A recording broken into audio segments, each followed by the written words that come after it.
একটু এদিকে আসেন ভাই, একটু ভাই একটু এই পাশে আসেন ভাই। আসসালামু আলাইকুম।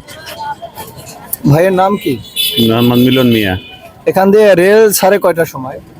এখান থেকে রেল সারে হলো সকালবেলা 5টাতে, ভোর 5টাতে শুরু হয় আর কি। এখনো টাইমে রেল আছে? আছে।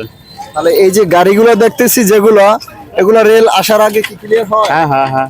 এই যে বিভিন্ন জায়গায় প্রায় সময় দেখা যায় আমাদের বাংলাদেশে যে অ্যাক্সিডেন্ট হয়, দুর্ঘটনা হয়, যে রেল লাইনে অনেক গাড়ির এই যে চাকা পড়ে যায়, এরপর মানুষ যেমন অ্যাক্সিডেন্ট হয়ে যায়। তাহলে আপনারা? আমাদের এখানে এই সমস্যা নেই। তাহলে আপনাদের রেল আসার 20 মিনিট আগেই বান্নামা দেয়। যেভাবে এই যে দেখতেছি যে মানে পার্কিং করে আছেন, যে রেল লাইন স্টেশনে পার্কিং, এটা কতটুকু? যখন নাকি রেল আসার টাইম হয় তখন হলো ওরা ওই যে বাজে, ওখানে বাজলে আমরা ঠিক পেতে আমরা সরে যাই, তো ওরা বান্নামায় দেয় বা বাসি হোসেল দেয়। প্রায় লোক আছে, লোক তো আছে, তারপর নিজেদের একটা জীবনের সতর্ক আছে না তাদের? তো ওদের তো ফোন আছে, ওদের তো সব মেসেজ আসে কোন টাইমে গাড়ি আসবে। মেসেজ আইলে ওরা তখন ওই যে ওই সতর্ক করে দেয়, দিয়া 20 মিনিট আগে বান্নামায় দেয়। এখানে এই ভাইয়ের কাছে একটু শুনি, তার একটু পিছিয়ে একটু কষ্ট করে। ভাই আসসালামু আলাইকুম, একটু কথা বলা যাবে?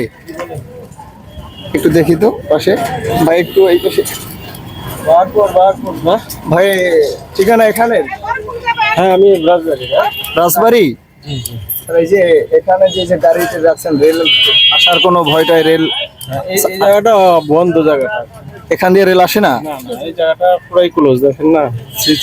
ওই পিছন দিয়ে হয়তো আসে, পিছন দিয়ে আসে। ওই দুইটা রেল চালু আছে আর কি, ওই সাইডে দুইটা চালু হয়েছে এখন? দুইটা চালু আছে আর কি। রাস্তা দুইটা চালু আছে? দুইটা রেলের রাস্তা চালু সব সময়। তারা যে পার্কিং করে আছে, এটা কতটুকু? পার্কিং করার সময় তো এখানে সিকিউরিটি আছে, এগুলি তৈরি করে দেয়। এটা মানে তাদের জন্যই তো, ভালোর জন্য বলতেছি। কারণ দেখা যায় অনেক ভাবে আমরা দেখি যে দুর্ঘটনা হয় আমাদের দেশে, রেল লাইনেই তো অনেক ভাবে গাড়ি অ্যাক্সিডেন্ট, মানুষ অ্যাক্সিডেন্ট হয়ে মারা যায়। তাহলে এই পার্কিং এটা কতটুকু সঠিক?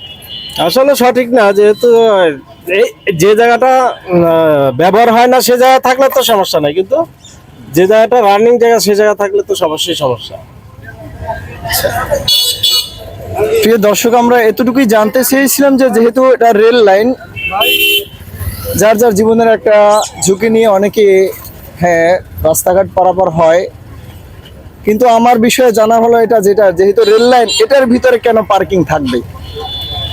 রেল লাইনের ভিতরে কেন পার্কিং থাকবে? আমাদের দেশে যেভাবে আমরা অ্যাক্সিডেন্ট, দুর্ঘটনা দেখি, এটার কারণই হলো রেল লাইনে আমরা পার্কিং করি, রেল লাইনে আমরা বসে থাকি, গাড়ি ঘোড়া এইভাবে নিয়ে আমরা বসে থাকি।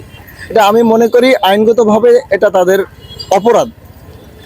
আর এটার জন্য আইন যারা আছে, আইন শৃঙ্খলা বাহিনী যারা আছেন, আমি তাদের দৃষ্টি আকর্ষণ করব যেন তারা যেন রেল লাইনের ভিতরে যেন পার্কিংটা যেন না হয়, যার যার জীবনের ঝুঁকিতে যেন না পড়ে।